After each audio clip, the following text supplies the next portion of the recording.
without, and again, I'm not playing favorites here. This is just factual. Without any kind of hesitation at all, the president that actually put our strategy on steroids and probably did more faster than any other president was clearly President Trump. It was one of his top pet peeve issues.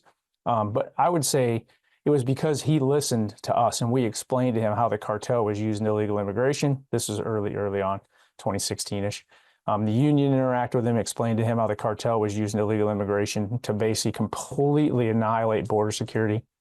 And this is the other thing people don't think about. We're also talking about nation state threats and terrorism, not just, economic migrants. I couldn't tell you, actually, I think I have a number, 73,000, over 73,000 Chinese poured across the border this last year. 73,000. And they're primarily single adults. I think 60 plus thousand of that was single adults, primarily males. That is a nation state adversary. You don't leave China in those massive numbers and come here without the government's approval. There's a lot of people from Iran, Russia. I could go through all these numbers, but these are the Border Patrol's job. We never talk about that aspect of it, but it's just to detect and stop anything and everybody coming in. You touched on the terrorism. I'm sorry, I'm rambling, but my first part of my entire career, like every other agent, it was illegal immigration. Primarily, I thought about like migrant workers or whatever, economic migration, and narcotics. It really wasn't until 9/11 that we started talking about, I don't even remember anybody ever talking about terrorism before that. But I got yanked out of the field. I was a second line supervisor. Back then it was an FOS. Now it would be a watch commander in Nogales, Arizona. CBP gets created. We're given a briefing to a new commissioner. And then I kind of went off script and mouthed off a little bit. I actually thought I was probably going to get fired or demoted.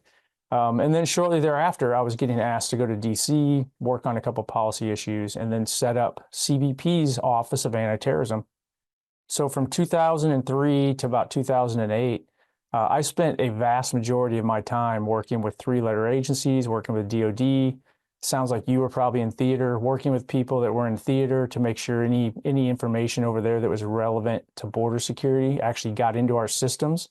Agents wouldn't necessarily know where that information came from or what it was, but they'd get a flag, right? They fingerprinted somebody and all of a sudden it popped up, hold that guy for somebody else to come talk to him. Those were all the things I was working on behind the scenes. And to be honest, I was pissed. I was like, why has no one told us about any of this information before? Once I was looking at high side intel that existed before 9/11, about threats coming across the border in areas I had specifically worked. And I'm like, are you kidding me? No one thought to share this with U.S. Border Patrol before? So that's always also in the back of my mind, that it's not just what you see on TV. We worked for years. The threat for 9/11, or actually 9/11 itself, was a vulnerability at ports of entry.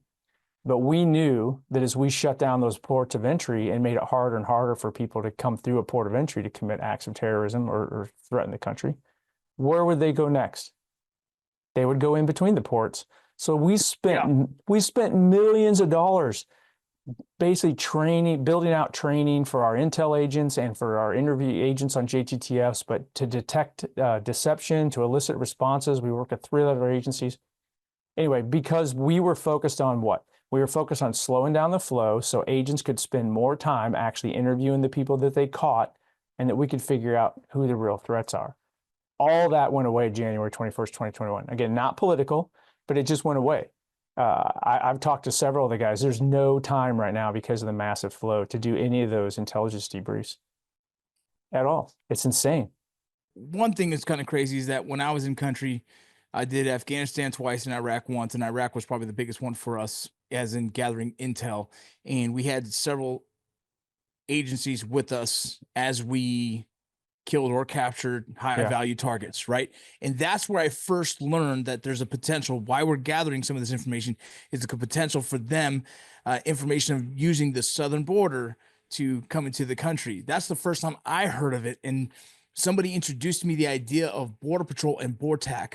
And that's why eventually when I got out, my mission was to get into the special operations teams and work that angle. for the same idea of protecting our country on our own soil now, doing the same mission I was doing overseas, essentially. And so I was taught that in 2005 that that was a threat to America, and that's why it became a very interesting mission for me. What So 100%, and it's just as big, if not a bigger threat today than ever before, but yet yes, we sir. don't ever talk about it. And again, I hate to go political, but I spent most of my career in Southern California. So I was used to talking to people that didn't really support border security, were more open border. And when I would sit down and have conversations with them and take them to the border and walk them around, almost, not 100%, but almost without exception, they'd be like, oh, this is more complicated than I thought. They would go back and they would start working with us, and it started a fairly good conversation. So I was pretty confident as chief when the Biden administration came in that all the rhetoric was just campaign rhetoric. That once they came in, matter of fact, I remember telling the staff, because a lot of people in Border Patrol were kind of freaking out, um, don't worry about it. Everybody campaigns and they say all this crazy stuff. But as soon as they come in, we give them the briefings. They see the high side intel. You know, they look at our strategy, what we're really doing, and they realize this is not some Nazi organization. This is just common sense, making sure we know who and what enters our country. If they want to change who and what enters, they can change that anytime they want. They just go to Congress.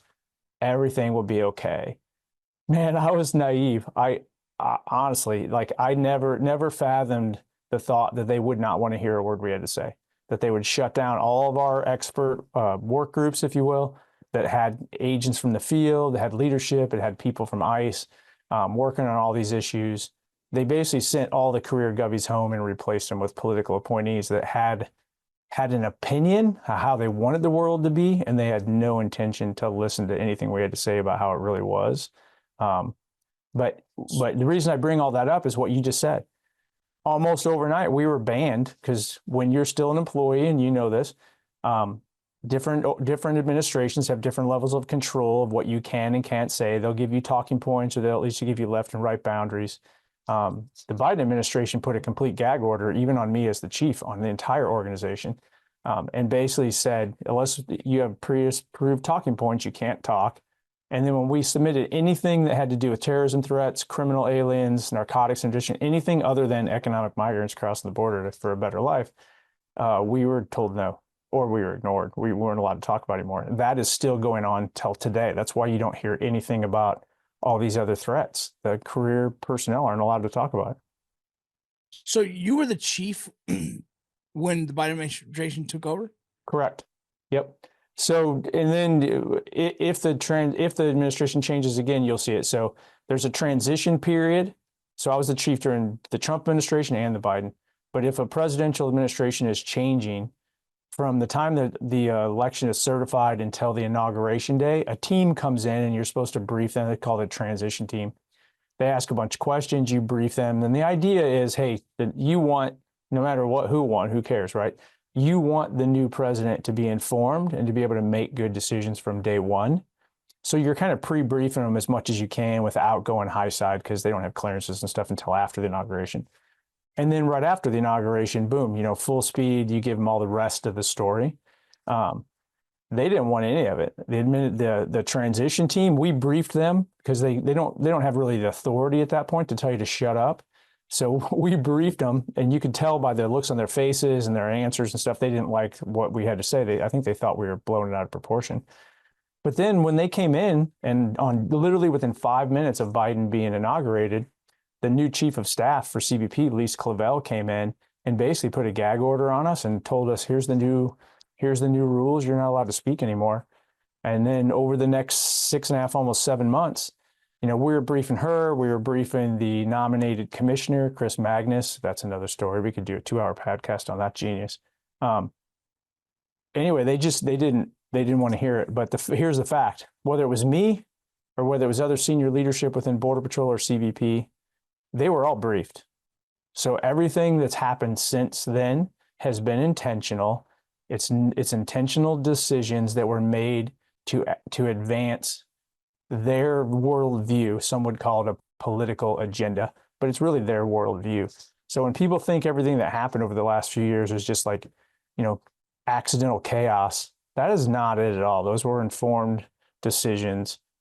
We explained to them exactly what would happen, and they made the decisions anyway. Hey guys, it's your boy Rocco. I wanted to share with you guys a new fitness app that I've been using called MTNTOUGH.